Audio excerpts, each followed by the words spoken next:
Hi friends, MSK part of life சேனலுக்கு உங்களை அன்புடன் வரவேற்கிறேன்.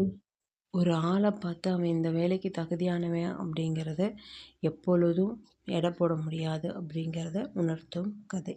பார்க்கலாமா? வாங்க கதைக்குள்ளே போகலாம். இந்த பைமோட் ஷாப்பிங் அப்படிங்கிற ஆப் வந்து எல்லா ப்ளே ஸ்டோர்லேயும் அவைலபிளாக இருக்குது ஃப்ரெண்ட்ஸ். இதை டவுன்லோட் பண்ணி இந்த ஆப்பில் நம்ம வீட்டுக்கு தேவையான அத்தனை பொருள்களும் இருக்குது ஃப்ரெண்ட்ஸ். அது மட்டும் இல்லை ஃப்ரெண்ட்ஸ், நம்மளுக்கு இஷ்டமான பிராண்டடில் கூட இதில் நம்ம பர்ச்சேஸ் பண்ணிக்கலாம் ஃப்ரெண்ட்ஸ். அதை விட முக்கியமாக ஃப்ரெண்ட்ஸ், நிறைய ஆஃபர்ஸ் வந்து இதில் கொடுத்துருக்காங்க ஃப்ரெண்ட்ஸ். கண்டிப்பாக இந்த ஆப்பை எல்லாருமே வந்து பர்ச்சேஸ் பண்ணி பாருங்கள் ஃப்ரெண்ட்ஸ். இந்த ஆப்பை யூஸ் பண்ணுங்கள் ஃப்ரெண்ட்ஸ்.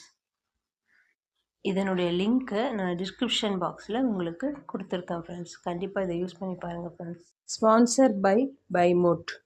ரகு, லோகு என்ற அண்ணன் தம்பிங்க 2 பேர் இருந்தாங்க. அவங்க ஹோட்டல் வச்சுருந்தாங்க. தனித்தனியான இடத்துல ஹோட்டல் வச்சு நடத்தி வந்திருந்தாங்க.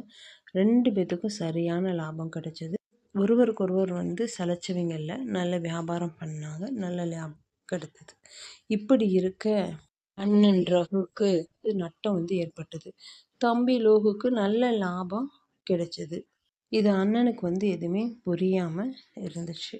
இதை குறித்து ஒரு நாள் வந்து தம்பி லோகுவிடம் அண்ணன் வந்து விசாரித்தான், எப்படி உங்களுக்கு மட்டும் லாபம் கிடைக்குது அப்படிங்கிறத. லோகு கேட்டான், அண்ணா தங்கள் கடையில் தினசரி வியாபாரம் என்ன அப்படின்னு கேட்டான். அண்ணன் ரகு சொன்னால், தினசரி 3000 ரூபா வியாபாரம் நடக்கிறது என்றார். அதற்கு தம்பி லோகு சொன்னால், எனக்கு 3000 தான் அண்ணா, எல்லா செலவும் போக தினமும் எனக்கு 300 ரூபா கிடைக்குது அப்படின்னு லோகு சொன்னான்.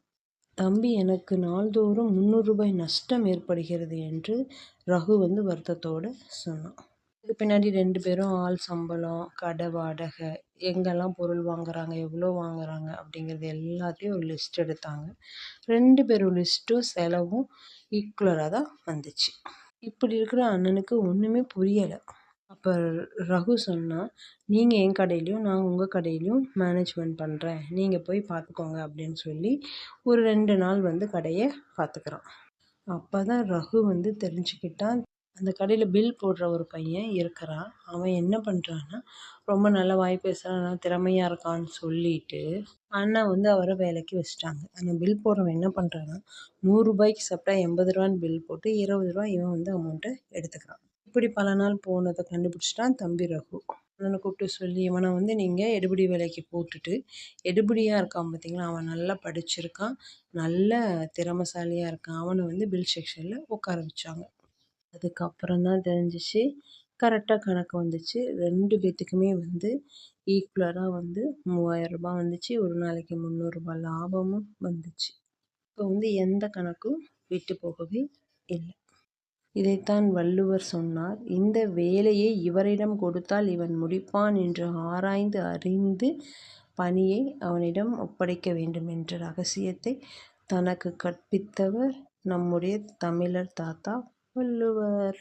நல்ல வாய் பேசுறதுனாலையோ, அவன் நல்லா பார்க்கறதுக்கு ஸ்மார்ட்டாக இருக்கிறதுனாலையோ அவன் அந்த வேலையை கரெக்டாக செய்வான் அப்படிங்கிறத என்றைக்குமே நம்ம வந்து எடை போடக்கூடாது.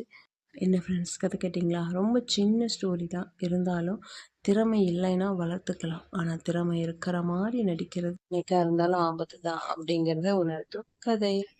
ஓகே ஃப்ரெண்ட்ஸ், இவ்வளோ நேரம் பொறுமையாக அந்த கதையை கேட்டதுக்காக நன்றி. நான் மட்டும் உங்களை நல்ல ஒரு பதிவுகளோட சந்திக்கிறேன் ஃப்ரெண்ட்ஸ். தேங்க்யூ ஃபார் வாட்சிங்.